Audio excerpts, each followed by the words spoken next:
Hi hello ನಮಸ್ಕಾರ. ನಾನು ನಿಮ್ಮ ಸುನೀತಾ, ಕನ್ನಡ ಶಿಕ್ಷಕಿ, ಶ್ರೀಧರ್ ಇಂಟರ್ನ್ಯಾಷನಲ್ ಸ್ಕೂಲ್, ಶಿರಾಳಕೊಪ್ಪ.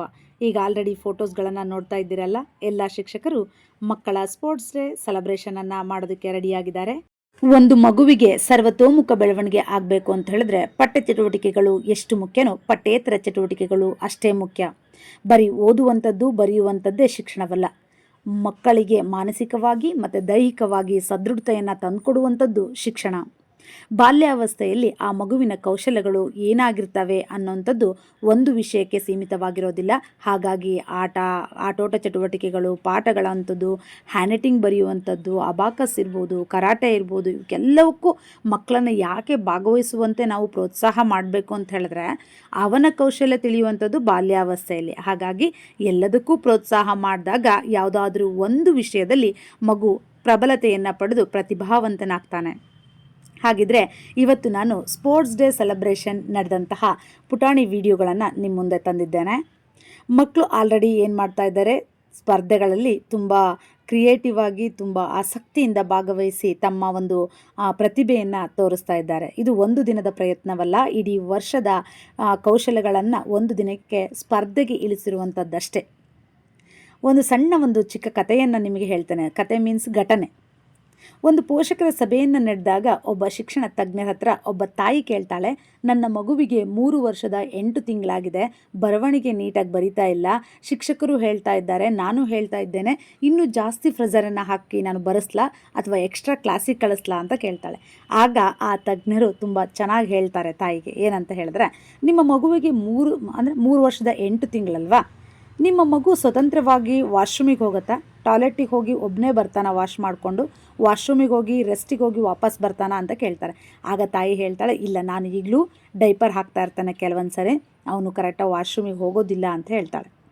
ಹಾಗಿದ್ರೆ ಮಕ್ಕಳು ಡೈಪರ್ ಹಾಕೊಳ್ಳುವಂಥ ವ್ಯವಸ್ಥೆಯಲ್ಲೇ ನನ್ನ ಮಗು 100ಕ್ಕೆ 100 ಮಾರ್ಕ್ಸ್ ತೊಗೋಬೇಕು, ಎಲ್ಲರಿಗಿಂತ ತುಂಬ ಚೆಂದವಾಗಿ ಬರೀಬೇಕು, ನನ್ನ ಮಗು ಬ್ರೈಟಲ್ಲಿರಬೇಕು, ನನ್ನ ಮಗು ಎಲ್ಲರಿಗಿಂತ ಮುಂಚೂಣಿಯಲ್ಲಿರಬೇಕು ಅನ್ನುವಂಥ ತಾಯಿ ಮೊದಲು ತಾನು ಮನೆಯಲ್ಲಿ ಕಲಿಸುವಂಥದ್ದು 100 ಕೌಶಲ್ಯಗಳಿರ್ತವೆ.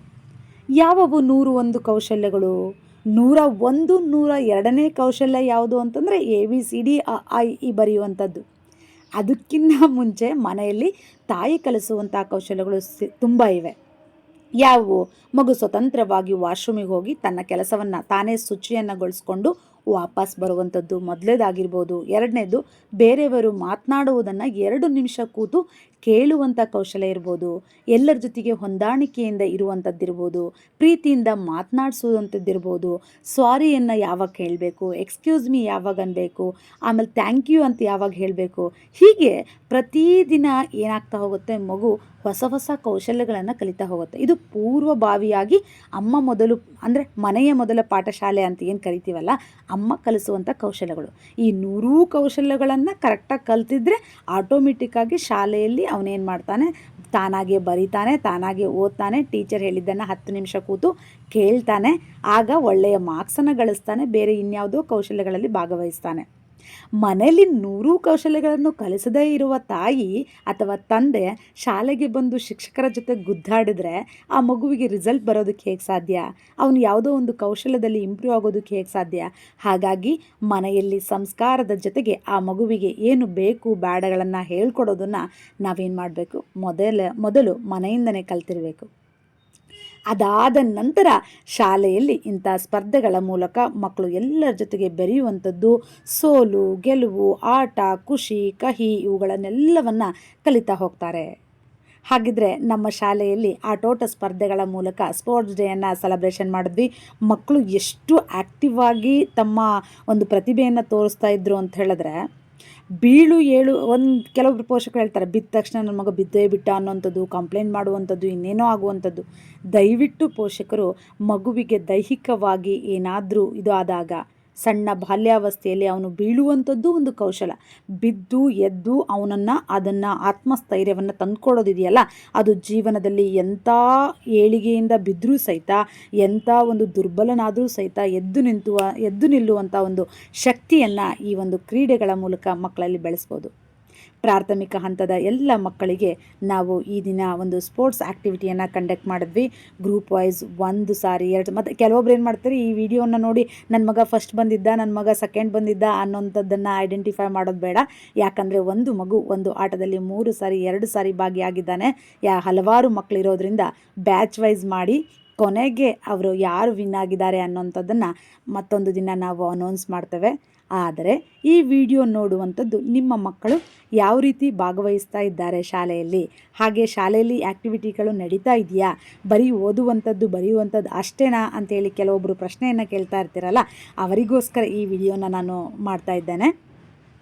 ನಿಮ್ಮ ಮಕ್ಕಳು ಸಹ ಈ ಥರ ಒಂದು ಆಸಕ್ತಿದಾಯಕ ಆಟಗಳಲ್ಲಿ ಭಾಗವಹಿಸಿ ಆ ಒಂದು ಶಿಕ್ಷಕರು ಸಹ ಅಷ್ಟೇ ಒಂದು ಶ್ರಮವನ್ನು ವಹಿಸ್ತಾ ಇದ್ದಾರೆ ನೋಡಿ. ಮಕ್ಕಳಿಗೆ ಸಪೋರ್ಟ್ ಮಾಡುವಂಥದ್ದು, ಮಕ್ಕಳನ್ನು ಮಾತನಾಡಿಸುವಂಥದ್ದು, ಕೆಲವು ಬಿದ್ದಿರೋ ವಿಡಿಯೋಗಳು ಅಥವಾ ಎದ್ದಿರೋ ವಿಡಿಯೋಗಳನ್ನು ನಾನು ಹಾಕಲಿಲ್ಲ. ಯಾಕಂದರೆ ಅದು ನಕಾರಾತ್ಮಕವಾಗೋದು ಬೇಡ ಅಂತ ಹೇಳಿಬಿಟ್ಟು. ಇಲ್ಲಿ ಪ್ರತಿಯೊಂದು ಮಗು ಬಿದ್ದಾಗಲೂ ಎದ್ದಾಗಲೂ ಶಿಕ್ಷಕರು ಅವರ ಒಂದು ಯೋಚನೆಯನ್ನು ಬಿಟ್ಟು ಮಗುವಿಗೆ ಅಷ್ಟೇ ಪೋಷಣೆಯನ್ನು ಮಾಡಿ ಪ್ರೀತಿಯಿಂದ ನೋಡ್ಕೊಳ್ಳುವಂಥದ್ದು. ಹಾಗೆ ಮಗು ಮುಂದೊಂದು ದಿನ ತನ್ನ ಪ್ರತಿಭೆಯ ಮೂಲಕ ತಾನು ಆ ಒಂದು ಕೌಶಲ್ಯದಲ್ಲಿ ಗುರುತಿಸ್ಕೊಳ್ಳುವಂಥದ್ದು. ಆಟದಲ್ಲಿ ಫಸ್ಟ್ ಬಂದ ಅಂದ ತಕ್ಷಣ ಅವನು ಎಲ್ಲದರಲ್ಲೂ ಫಸ್ಟು ಅಂತಿಲ್ಲ. ಓದೋದ್ರಲ್ಲಿ ಔಟ್ ಆಫ್ ಔಟ್ ಮಾರ್ಕ್ಸ್ ತಗೊಂಡ ಅಂದ ತಕ್ಷಣ ಅವನು ಬೇರೆ ಎಲ್ಲದರಲ್ಲೂ ಔಟ್ ಆಫ್ ಔಟ್ ಅಂತಿಲ್ಲ. ಪ್ರತಿಯೊಂದು ಮಗು ಬೇರೆ ಬೇರೆ ಕೌಶಲ್ಯಗಳಲ್ಲಿ ಏನಾಗಿರ್ತಾನೆ, ಆಸಕ್ತಿಯನ್ನು ಹೊಂದಿರ್ತಾನೆ. ಒಬ್ಬ ಆಟದಲ್ಲಿ ಮುಂದಿದ್ದರೆ ಇನ್ನೊಬ್ಬನು ಪಾಠದಲ್ಲಿ ಮುಂದಿರ್ತಾನೆ.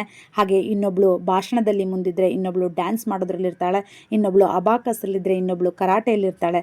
ಹೀಗೆ ಪ್ರತಿಯೊಂದು ಮಗುವಿನಲ್ಲೂ ಅವರದ್ದೇ ಆದಂತಹ ವಿಶೇಷ ಪ್ರತಿಭೆ ಅಂತೂ ಇದ್ದೇ ಇರುತ್ತೆ. ಹಾಗಾಗಿ ಯಾವ ಮಕ್ಕಳನ್ನು ಯಾರಿಗೂ ಏನು ಮಾಡಬಾರ್ದು, ಯಾರಿಗೂ ಹೋಲಿಸಬಾರ್ದು. ಹಾಗೆ ಒಬ್ಬೊಬ್ಬರೇ ಅವರ ಲೈಫಿಗೆ ಹೀರೋಗಳಾಗಬೇಕು, ಹೀರೋಯಿನ್ಗಳಾಗಬೇಕು ಅಂತ ಒಂದು ಆಟ ಚಟುವಟಿಕೆಯನ್ನು ನಮ್ಮ ಶಾಲೆಯಲ್ಲಿ ಮಕ್ಕಳಿಗಾಗಿ ನಾವೇನು ಮಾಡಿದ್ವಿ, ಯೋಜನೆಯನ್ನು ಮಾಡಿದ್ವಿ. ಅದರಲ್ಲಿ ಸುಮಾರು ಮಕ್ಕಳು ಏನು ಮಾಡಿದ್ದಾರೆ, ತುಂಬ ಆಸಕ್ತಿದಾಯಕವಾಗಿ ಭಾಗವಹಿಸಿದ್ದಾರೆ, ಖುಷಿಪಟ್ಟಿದ್ದಾರೆ, ಫ್ರೆಂಡ್ ಜೊತೆ ಮಾತಾಡ್ಕೊಂಡಿದ್ದಾರೆ. ಆ ಒಂದು ದಿನದ ಒಂದು ವಿಚಾರಗಳನ್ನು ಏನು ಮಾಡಿದ್ದಾರೆ, ಮನೆಗೆ ಹೋಗಿ ಶೇರ್ ಮಾಡಿದ್ದಾರೆ. ಕೇವಲ ವಿಡಿಯೋ ನೋಡುಗರಿಗಷ್ಟೇ, ಅಲ್ಲಿ ಏನು ನಡೀತು ಆ ಒಂದು ವಿಚಾರಗಳನ್ನು ಮಕ್ಕಳು ಮನೆಗೆ ಹೋಗಿ ಅವರ ಅಮ್ಮಂದಿರಲ್ಲಿ ತುಂಬ ನೀಟಾಗಿ ಹೇಳಿರ್ತಾರೆ. ಆ ಒಂದು ಹೇಳಿರುವ ವಿಷಯಕ್ಕೆ ನಾನು ತೋರಿಸಿರುವ ಈ ವಿಡಿಯೋಕ್ಕೆ ರಿಲೇಟ್ ಆಗತ್ತೆ ಅಂತ ಹೇಳಿ ನಾನು ಭಾವಿಸ್ತಾ ಇದ್ದೇನೆ. ಈ ವಿಡಿಯೋ ಎಲ್ಲರಿಗೂ ಇಷ್ಟ ಆಗಿದೆ ಅಂತ ಹೇಳಿ ನಾನು ಭಾವಿಸ್ತೇನೆ. ಈ ಒಂದು ಸಣ್ಣ ಪ್ರಯತ್ನದ ವಿಡಿಯೋ ನಿಮಗೆ ಇಷ್ಟ ಆಗಿದರೆ ಲೈಕ್ ಮಾಡಿ, ಶೇರ್ ಮಾಡಿ, ನಿಮ್ಮ ಅಭಿಪ್ರಾಯಗಳನ್ನು ಕಮೆಂಟ್ ಮೂಲಕ ತಿಳಿಸಿ. ಮತ್ತೊಂದು ನಿಮ್ಮ ಮಕ್ಕಳ ಚಟುವಟಿಕೆಯ ವಿಡಿಯೋದೊಂದಿಗೆ ಮುಂದಿನ ವಿಡಿಯೋದಲ್ಲಿ ನಾನು ಜೊತೆಯಾಗ್ತಾನೆ. ಎಲ್ಲ ಪೋಷಕರಿಗೂ ಮತ್ತು ವೀಕ್ಷಕರಿಗೂ ತುಂಬು ಹೃದಯದ ಧನ್ಯವಾದಗಳು.